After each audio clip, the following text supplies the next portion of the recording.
ఇప్పుడు మళ్ళీ అందరినీ భయపెట్టడానికి కోవిడ్-19 వస్తుందని అనుకోవాలా? లేకపోతే అందరూ జాగ్రత్తగా ఉండండి, కోవిడ్-19 వస్తుంది అని అనుకోవాలా? కోవిడ్ వచ్చినా, రాకున్నా మన జాగ్రత్తలో మనం ఉండాలండి.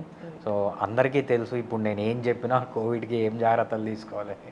అవును. వాళ్ళందరికీ ఆల్రెడీ తెలిసుంటుంది. వీడు మళ్ళీ చెప్తున్నాడు అనుకుంటారు. ఆల్మోస్ట్ ఫ్యూ మంత్స్ వరకు కూడా కరోనా లాక్‌డౌన్స్‌లో ఉండిపోయి, పాటించి అలవాట్లో ఉండిపోయారు.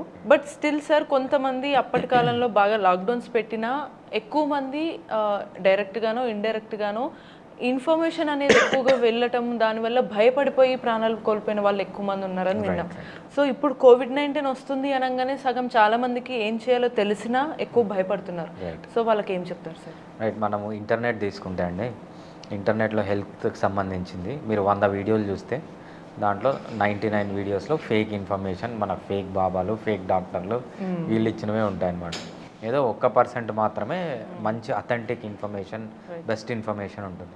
అవన్నీ నమ్మకూడదు. ఫస్ట్ ఆఫ్ ఆల్ మీడియాలో ఏ వస్తే అది నమ్మకూడదు.